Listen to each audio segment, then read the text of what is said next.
उत्तर प्रदेश की anti terrorism squad ATS ने एक सनसनीखेज कार्रवाई में भारत की आंतरिक सुरक्षा को खतरे में डालने वाले पाकिस्तान के लिए जासूसी के आरोप में 2 व्यक्तियों को गिरफ्तार किया है। वाराणसी के तुफैल आलम और दिल्ली के मोहम्मद हारून को देश के खिलाफ षड्यंत्र रचने और संवेदनशील जानकारी पाकिस्तानी हैंडलर्स को साझा करने के आरोप में पकड़ा गया है। ये गिरफ्तारी 22 मई 2025 को की गई, जो भारत की सुरक्षा एजेंसियों की सतर्कता और आतंकवाद के खिलाफ उनकी कठोर कार्रवाई को दर्शाती है।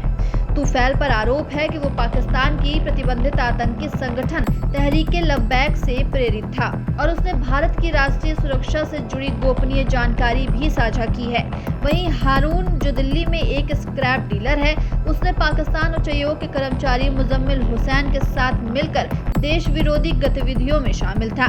ये खुलासा देश के लिए एक गंभीर चेतावनी है कि कैसे सोशल मीडिया और डिजिटल प्लेटफॉर्म का दुरुपयोग आतंकवादी और जासूसी नेटवर्क द्वारा किया जा रहा है। जांच के अनुसार तुफैल आलम वाराणसी के जयपुरा थाना क्षेत्र के दोषीपुरा का निवासी पाकिस्तान प्रायोजित एक राष्ट्र विरोधी संगठन के व्हाट्सएप ग्रुप से जुड़ा था। उसने इन ग्रुप्स में तहरीक-ए-लब्बैक के नेता मौलाना साद रिजवी के वीडियो और भड़काऊ संदेश साझा किए। इन संदेशों में गज़वा-ए-हिंद का उल्लेख था, जिसमें भारत में जिहाद और शरिया कानून लागू करने की बात कही गई थी। इसके अलावा तुफैल ने बाबरी मस्जिद विध्वंस का बदला लेने की भी बात को बढ़ावा दिया। उसने राजघाट, नमोघाट, ज्ञानवापी रेलवे स्टेशन, जामा मस्जिद, लाल और निजामुद्दीन औलिया जैसे रणनीतिक और संवेदनशील स्थानों की तस्वीरें और जानकारी पाकिस्तानी नंबरों के साथ साझा की। यूपीएटीएस के बयान के अनुसार तुफैल 600 से अधिक पाकिस्तानी नंबरों के संपर्क में था, जिसमें फैसलाबाद पाकिस्तान की एक महिला नफीसा भी शामिल थी, जिसका पति पाकिस्तानी सेना में कार्यरत है।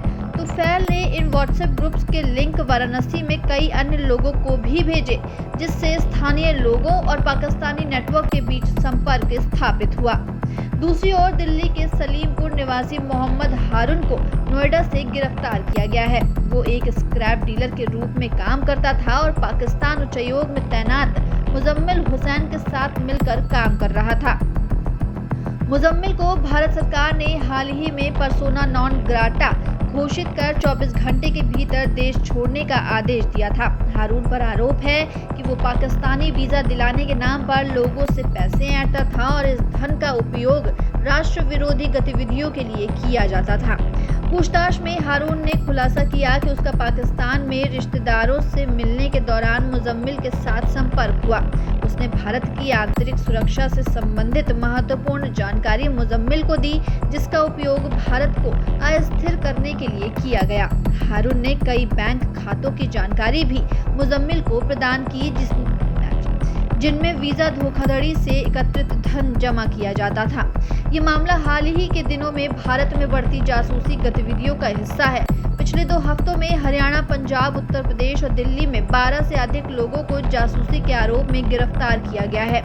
इनमें से एक यूट्यूबर ज्योति मल्होत्रा भी शामिल हैं, जिन्हें हरियाणा में पाकिस्तानी खुफिया एजेंसी के लिए जासूसी करने के आरोप में पकड़ा गया था। यूपीएटीएस ने रविवार को मुरादाबाद से शहजाद वहाब नामक एक अन्य संदिग्ध को भी गिरफ्तार किया था, जो कथित तौर पर पाकिस्तान की इंटर सर्विसेज इंटेलिजेंस के लिए काम कर रहा था। शहजाद ने 20 लोगों, जिसमें 3 महिलाएं शामिल थी, उनको जासूसी के लिए भर्ती किया था। इन गिरफ्तारियों से साफ है कि पाकिस्तान भारत में एक जटिल जासूसी नेटवर्क चला रहा है, जो डिजिटल और सोशल मीडिया प्लेटफॉर्म का उपयोग कर संवेदनशील जानकारी एकत्र कर रहा है। यूपीएटीएस ने तुफैल के पास से एक मोबाइल फोन और सिम कार्ड बरामद किया है, जिसकी जांच की जा रही है। दोनों आरोपियों के खिलाफ लखनऊ के गोमती नगर में एटीएस पुलिस स्टेशन में भारतीय न्याय संहिता की धारा 148 और 152 के तहत मामला दर्ज किया गया है। इन धाराओं में देश के खिलाफ युद्ध छेड़ने की साजिश और भारत की संप्रभुता, एकता और अखंडता को खतरे में डालने की सजा का प्रावधान है।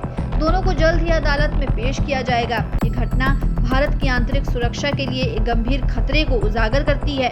सोशल मीडिया प्लेटफॉर्म्स, विशेष रूप से व्हाट्सएप का उपयोग कर कट्टरपंथी विचारधारा और जासूसी गतिविधियों को बढ़ावा देने के लिए एक नई चुनौती बनकर उभरा है। तहरीके लब्बैक जैसे संगठनों का प्रभाव भारत में फैलने की कोशिशें चिंताजनक हैं। यूपी एटीएस और अन्य सुरक्षा एजेंसियों की ये कार्रवाई दर्शाती है कि भारत अपनी सुरक्षा को लेकर कितना सतर्क है। हाल के दिनों में बढ़ते आतंकी हमलों जैसे कि पहलगाम में हुए हमले और ऑपरेशन सिंदूर के बाद भारत और पाकिस्तान के बीच तनाव बढ़ा है। ऐसे में इस तरह की जासूसी गतिविधियां देश की सुरक्षा के लिए और भी खतरनाक हो सकती हैं। ये मामला न केवल सुरक्षा एजेंसियों के लिए बल्कि आम जनता के लिए भी एक जागरूकता का संदेश है। डिजिटल युग में जहां जानकारी का आदान प्रदान आसान हो गया है, वहीं इसका दुरुपयोग भी बढ़ रहा है। नागरिकों को संदिग्ध गतिविधियों और सोशल मीडिया पर भड़काऊ सामग्री के प्रति सतर्क रहने की जरूरत है। यूपी एटीएस की इस कार्रवाई ने एक बार फिर साबित किया है कि भारत अपनी संप्रभुता और सुरक्षा के लिए कोई भी समझौता नहीं करेगा। जांच अभी जारी है और एटीएस इस नेटवर्क के अन्य संदिग्धों का पता लगाने के लिए गहन छानबीन कर रही है। ये देखना महत्वपूर्ण होगा कि इस जासूसी रैकेट का कितना बड़ा नेटवर्क है और इसे पूरी तरह से खत्म करने के लिए क्या कदम उठाए जाते हैं। ऐसी तमाम अपडेट्स के लिए बने रहिए दस्तक न्यूज़ 24 के साथ।